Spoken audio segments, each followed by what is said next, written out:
মানবতাবিরোধী অপরাধ মামলায় শেখ হাসিনার মৃত্যুদণ্ড রায় হওয়ায় বিভিন্ন জেলায় মিষ্টি বিতরণ ও আনন্দ মিছিল হয়েছে। রায় ঘোষণার পরপরই সিলেট কেন্দ্রীয় শহীদ মিনারে জড়ো হন এনসিপির নেতাকর্মী সহ বিভিন্ন শ্রেণী পেশার মানুষ। একে অন্যকে মিষ্টিমুখ করান তারা। রায়ের প্রতিক্রিয়ায় বলেন, প্রাথমিকভাবে তারা সন্তুষ্ট।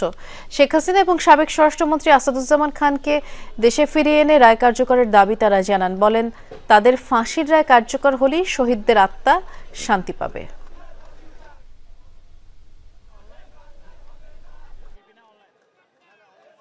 প্রত্যাশিত একটা রায় আসছে, কিন্তু এখন আপামর জনতা সবাই চায় এই রায়টা যেন দ্রুত কার্যকর হয়। এই রায়তে আমরা খুব খুশি, তবে অতটাও খুশি নাই। ওই দিন অতটা খুশি হবো যেদিন ফ্যাসিস্ট হাসিনাকে দেশে এনে বাইতুল মুকাররমের সামনে জুমার নামাজের পর জাতির সামনে ফাঁসি দেওয়া হবে। এই দিন আমরা সব থেকে খুশি হবো। শেখ হাসিনার ফাঁসির রায় ঘোষণার পর নারায়ণগঞ্জের রূপগঞ্জে আনন্দ মিছিল বের করেন বিএনপি নেতাকর্মীরা। পূর্বাচলের সমু মার্কেট থেকে বের হওয়া মিছিলটি বিভিন্ন এলাকা প্রদক্ষিণ করে। নেতাকর্মীরা এ সময় বলেন, শেখ হাসিনার সর্বোচ্চ সাজার রায়ের মাধ্যমে ন্যায় বিচার প্রতিষ্ঠিত হয়েছে। পলাতক আসামিদের ফিরিয়ে দিতে ভারত সরকারের প্রতি আহ্বান তারা জানান।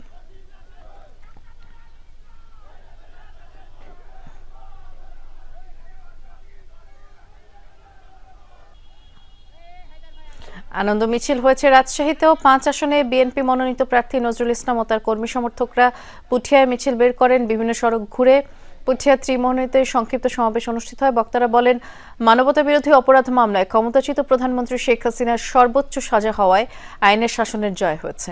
রায় কার্যকরের উপর গুরুত্ব দেন তারা।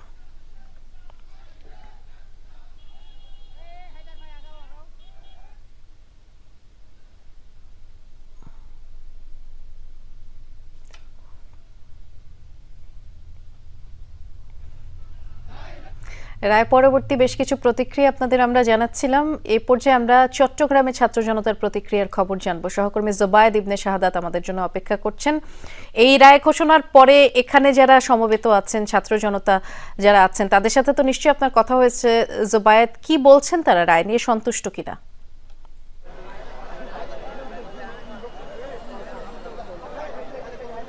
বৃষ্টি, আজকে ছাত্র জনতার যে ঐতিহাসিক চাওয়া ছিল সেই ঐতিহাসিক রায়টা হয়েছে এবং সেই চাওয়ার যে প্রতিফলন সেটা হয়েছে এমনটাই তারা বলছেন। এবং এই জায়গায় মিষ্টি বিতরণ করা হচ্ছে। ছাত্র জনতা সহ বিভিন্ন শ্রেণী পেশার মানুষ যারা আছেন তারা একে অপরের সাথে, এখানে আমরা দেখতে পাচ্ছি যে সম্মিলিত হয়েছেন।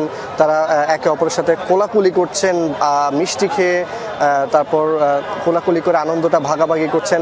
এবং তারা প্রত্যেকেই বলছেন সর্বোচ্চ যে সাজা